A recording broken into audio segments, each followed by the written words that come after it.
Welcome to Retro Scale Modelling. This is part 5 of Tamiya's US Aircraft Carrier Enterprise. Scale is 1 to 350.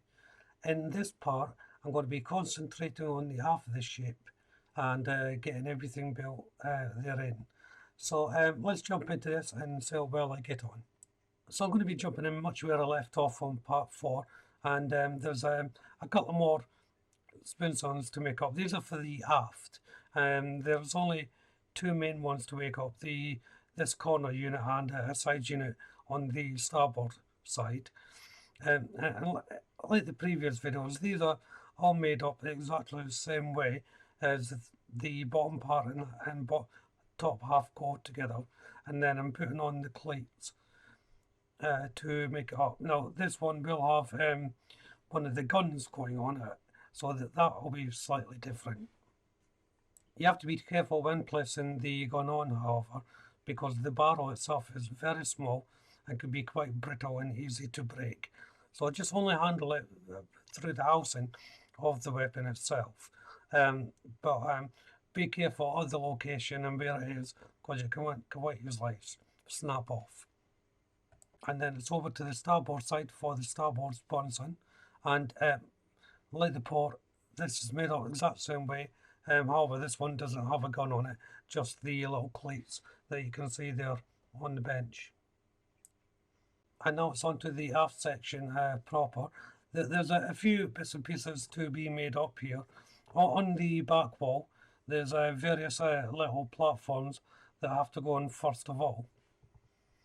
There's little raised areas on these platforms or bits of decking.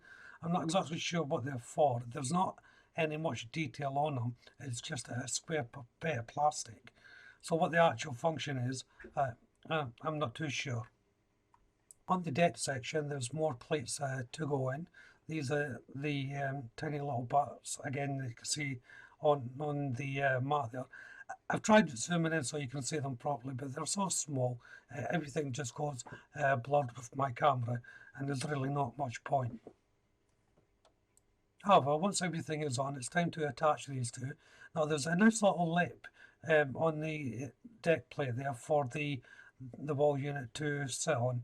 Now, I'm not sure what the instructions, when I was looking at this, meant to put the deck plate in first, then the back wall in. But after dry fitting it, I found it easier doing it this way, all in one piece, then it just slots in to the aft of the ship. Here is another platform I've got to make up. Again, it's just too hard to put together. This is for one of the cranes. One of the cranes will be sitting onto this. And now for the corner starboard Sea Sparrow launcher. Now, these are very similar to the ones on the port starboard or the bow of the ship. So there's not really any difference whatsoever.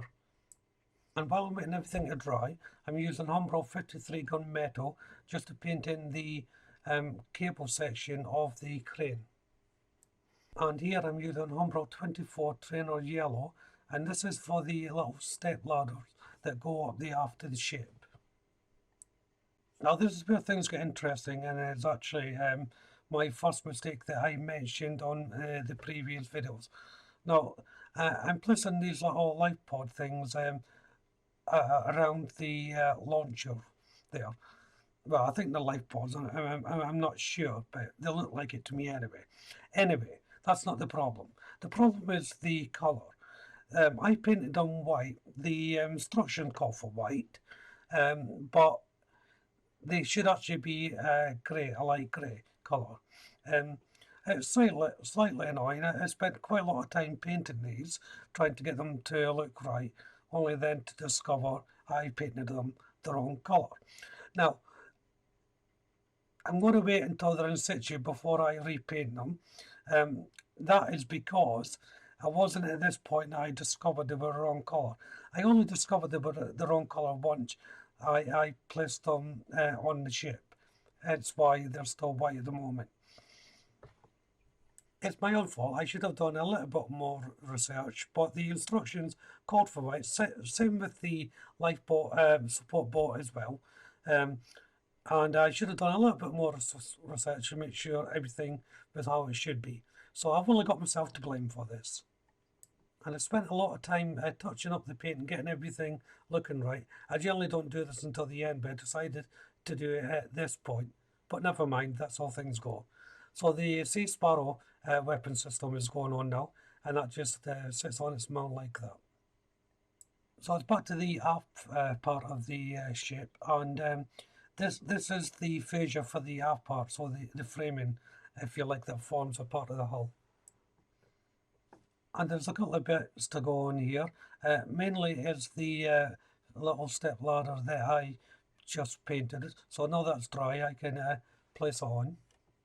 So as you can see, I've zoomed my camera right out for this part. So I'm attaching all the sponsons for the aft. So here's the main one going in. There's a little trough that runs around the hull of the ship here, and this helps you with the location of this. It should just fit over the trough, and lines up quite nicely. And I'll flip it over. I can place on the platform that's going to hold the crane. There's a second bracket to this, which I'm placing on now, and that holds the head of the crane in place when it's not in use. So then it's the Sea Sparrow launcher platforms that are going on. Remember, the white colour is the wrong colour for these little light pod things, so they will be repainted at some stage. I found these quite difficult to line up. It's just the nature, the shape of it, and the underside, the way it slopes down, connects to the hull. It has to go on a certain way, and it can quite easily just slip out of your location. So, but once I was on, I was able then to go on to the other sponson, and of course the next Sea Sparrow launching platform. And only after that I will be fitting the aft deck module that I made up earlier. So that's the one with all the little tiny multiple platforms on it. And this fitted superbly. No adjustments were needed whatsoever. It just slotted right in there. So I put a little bit of cement on and just pushed it in, and voila, it was in. It was perfect. And the last thing it was put on, you can't really make it out on this camera angle, is the other half of the little steps that just runs down from the decking of the aft area, running down to the water line at the back of the ship. And the last piece for the aft section is the hull, part of the fabrication of the hull. And like the modular section, it just slotted in without any trouble whatsoever. You may have to push it slightly to get it to line up, but it really wasn't a problem. It was a really nice fit.